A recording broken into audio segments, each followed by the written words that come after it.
Assalamualaikum warahmatullahi wabarakatuh. Perkenalkan, nama saya Dian Fitriani, calon guru penggerak angkatan ke-11 Kabupaten Tegal dari SMP Negeri 1 Padebaran. Saya akan menyampaikan tugas modul 1.1J mengenai kesimpulan dan refleksi pemikiran-pemikiran Ki Hajar Dewantara. Refleksi filosofi pendidikan Ki Hajar Dewantara. Ki Hajar Dewantara adalah seorang tokoh pendidikan Indonesia. Beliau lahir pada tanggal 2 Mei 1889 di Yogyakarta. Pada tahun 1959, atas jasa-jasanya dalam dunia pendidikan di Indonesia, Ki Hajar Dewantara dianugerahi gelar sebagai Bapak Pendidikan Nasional oleh Presiden Soekarno. Dan tanggal kelahirannya yaitu 2 Mei diperingati sebagai Hari Pendidikan Nasional. Ki Hajar Dewantara. Menurut Ki Hajar Dewantara, tujuan pendidikan adalah menuntun segala kodrat yang ada pada anak-anak, agar mereka dapat mencapai keselamatan dan kebahagiaan yang setinggi-tingginya, baik sebagai manusia maupun sebagai anggota masyarakat. Refleksi pemikiran Ki Hajar Dewantara. Inti sari pemikiran Ki Hajar Dewantara meliputi 8 komponen. 1. Sistem Among. 2. Kodrat alam dan kodrat zaman. 3. Trikon. 4. Tripusat pendidikan. 5. Berhamba pada anak. 6. Budi pekerti. 7. Bermain adalah kodrat anak. 8. Trilogi kepemimpinan. Komponen yang pertama dalam filosofi pemikiran Ki Hajar Dewantara yang merupakan tujuan dari pendidikan di Indonesia. Yang pertama adalah kodrat alam dan kodrat zaman. Menurut Ki Hajar Dewantara, segala perubahan yang terjadi pada murid berkaitan dengan kodrat keadaan, baik kodrat alam maupun kodrat zaman. Yang pertama adalah kodrat alam. Setiap murid terlahir dengan kodrat alamnya masing-masing, sesuai dengan lingkungan tempat anak berada. Yang kedua adalah kodrat zaman. Guru sebagai pendidik perlu penyesuaian dengan perkembangan zaman yang harus terus berubah. 2. Sistem Among. Sistem Among merupakan suatu metode yang tidak menghendaki paksaan, melainkan memberikan tuntunan bagi hidup anak-anak agar dapat berkembang dengan subur dan selamat, baik lahir maupun batinnya. Among berarti memberikan contoh tentang baik dan buruk tanpa harus mengambil hak murid, agar bisa tumbuh dan berkembang dalam suasana batin yang merdeka sesuai dengan dasarnya. Sistem Among kita yaitu menyokong kodrat alamnya anak-anak yang kita didik agar dapat mengembangkan hidupnya lahir dan batin menurut kodratnya sendiri-sendiri. Dalam sistem Among membagi menjadi 3. A. Ingarso sung tulodo, yang artinya seorang guru harus memberikan contoh teladan yang baik. B. Ingmadyo mangunkarso, yang artinya seorang guru harus memberikan semangat pada peserta didik. C. Tuturi handayani, sejatinya seorang guru harus memberikan dorongan, motivasi untuk menjadikan murid lebih mandiri.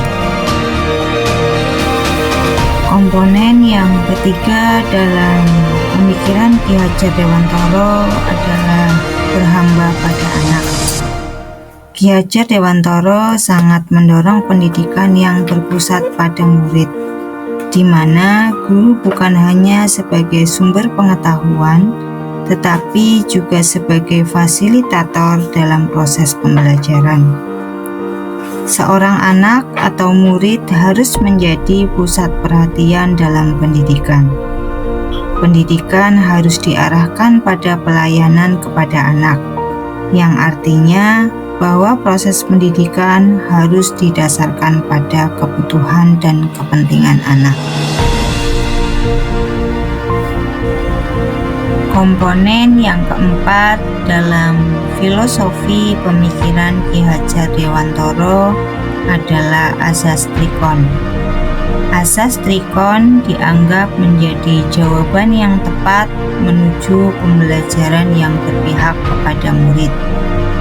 Dengan trikon, guru dapat merancang pembelajaran yang berkelanjutan, terbuka, dan berdasarkan kebudayaan bangsa. 1. Asas kontinu. Pengembangan secara berkesinambungan dilakukan secara terus-menerus dengan perencanaan yang baik. 2. Konvergen adalah pengembangan yang dilakukan dapat mengambil dari bangsa lain sebagai kesatuan kebudayaan umat manusia sedunia tanpa mengorbankan nilai dan identitas budaya masing-masing. 3. Asas konsentris, yaitu asas yang bersifat terbuka tetapi tetap kritis dan selektif terhadap pengaruh kebudayaan sekitar. Komponen yang kelima dalam pemikiran Ki Hajar Dewantara adalah budi pekerti. Budi pekerti, watak, atau karakter merupakan hasil dari bersatunya gerak pikiran, perasaan, dan kehendak atau kemauan sehingga menimbulkan tenaga. Perlu diketahui bahwa budi pekerti berarti pikiran, perasaan, kemauan. Sedangkan pekerti artinya tenaga. Jadi, budi pekerti merupakan sifat jiwa manusia mulai angan-angan menjelma sebagai tenaga. Budi pekerti dalam filosofi pendidikan karakter Ki Hajar Dewantara meliputi olah hati, olah karsa, olah pikir, dan olahraga.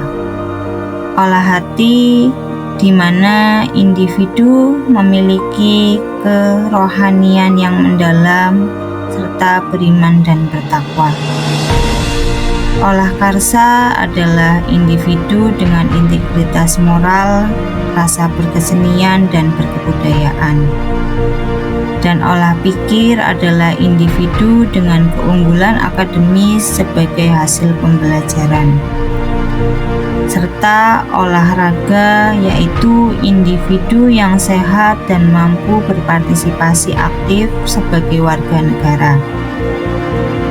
Budi pekerti merupakan kodrat manusia, sehingga kita sebagai pendidik perlu memahami kodrat itu dan dapat mendampingi tumbuhnya kecakapan budi pekerti murid dalam kegiatan-kegiatan pembelajaran yang dialaminya.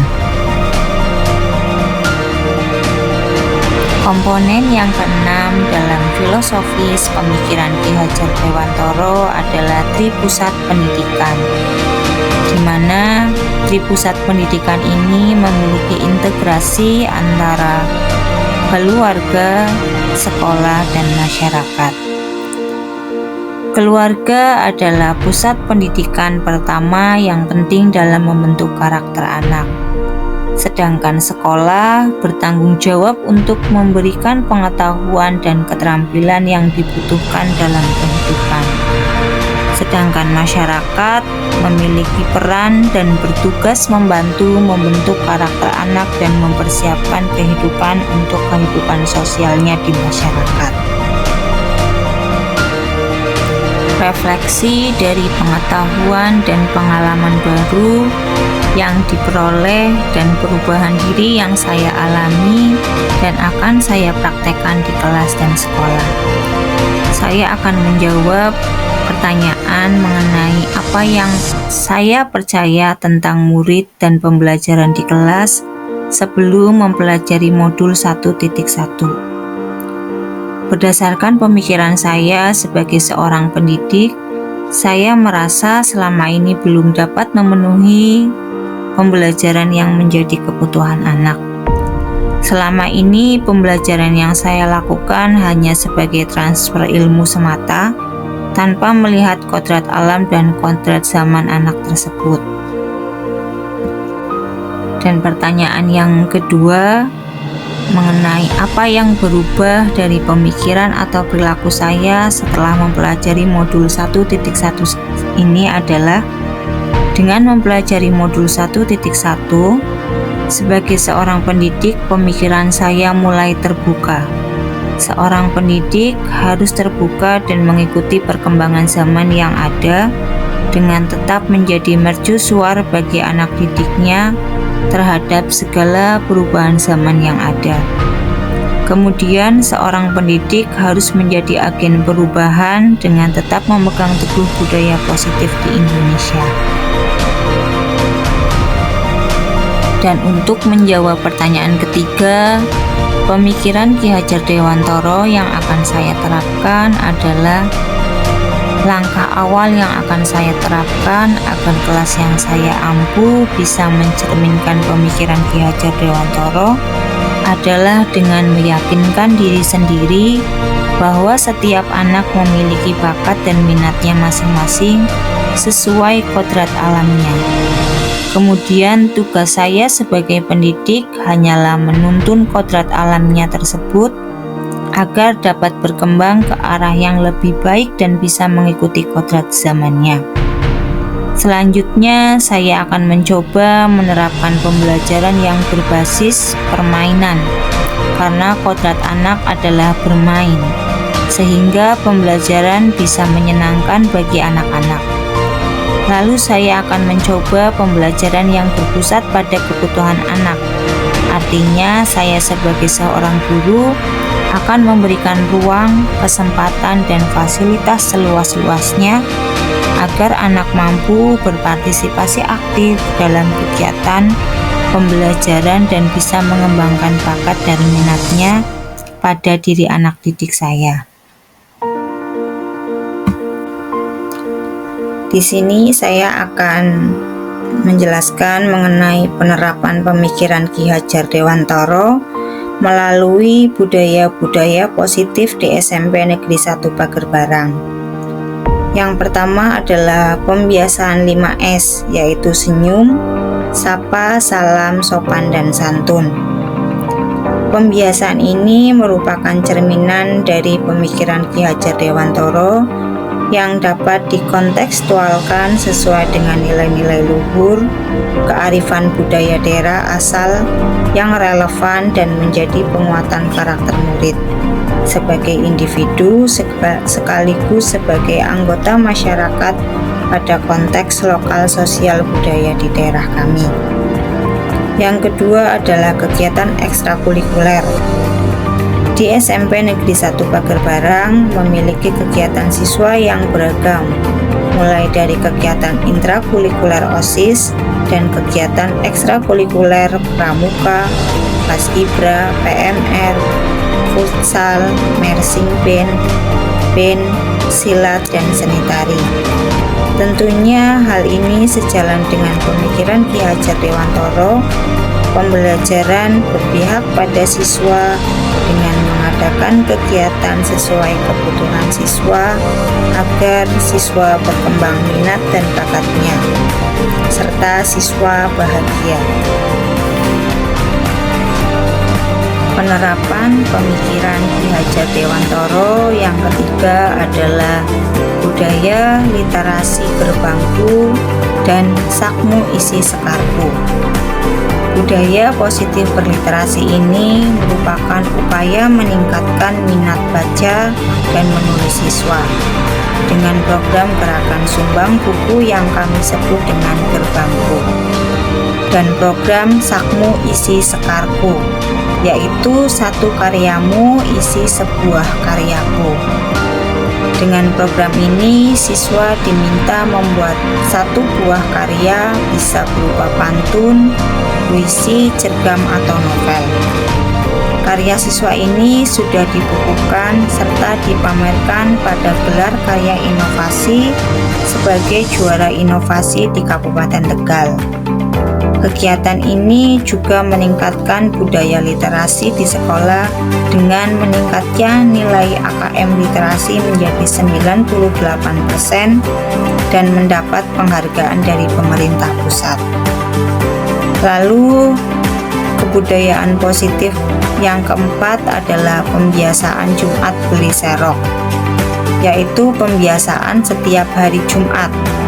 Yang pertama, pembiasaan Jumat Bersih, yaitu kegiatan bersih-bersih lingkungan sekitar sekolah.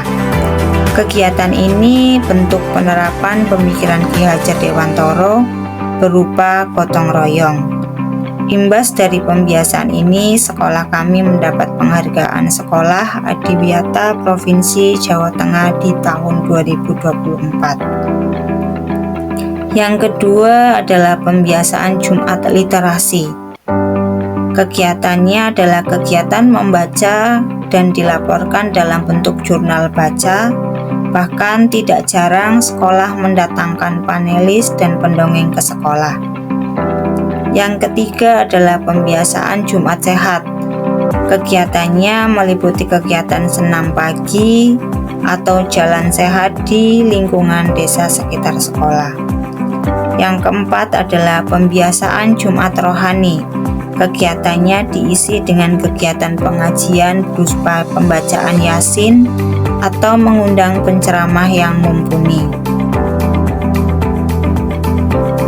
Tantangan dan solusi dalam menerapkan pemikiran Ki Hajar Dewantoro.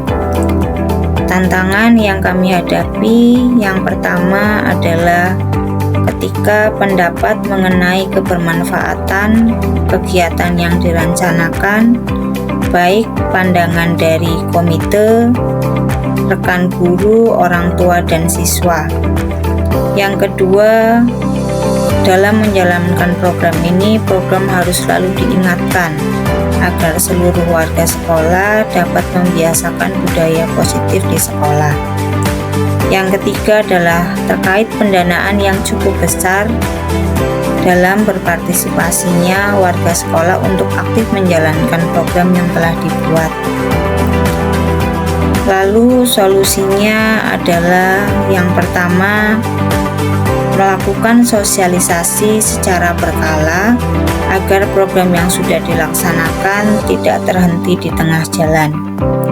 Yang kedua, tetap semangat untuk menyebarkan kebaikan pemikiran Ki Hajar Dewantoro, walaupun awalnya bisa saja banyak penolakan.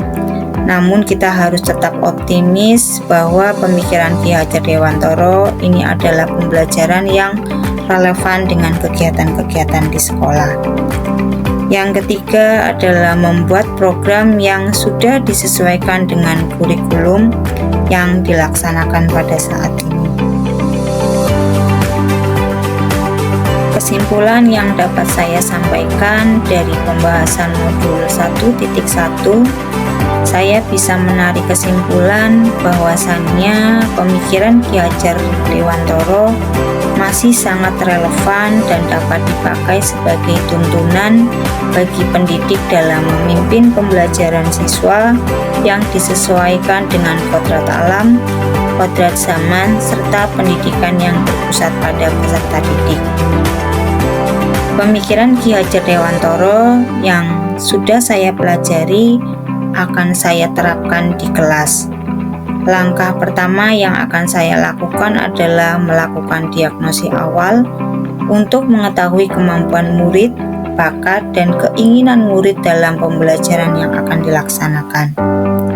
Saya menyadari tiap anak punya bakat masing-masing, maka sebagai pendidik tidak boleh memaksakan setiap anak harus bisa matematika atau sains, tapi anak harus berkembang sesuai minat dan bakatnya. Bahkan kita tidak boleh menjadi guru yang memaksakan kehendak sendiri kepada murid. Demikian yang dapat saya sampaikan mengenai kesimpulan dan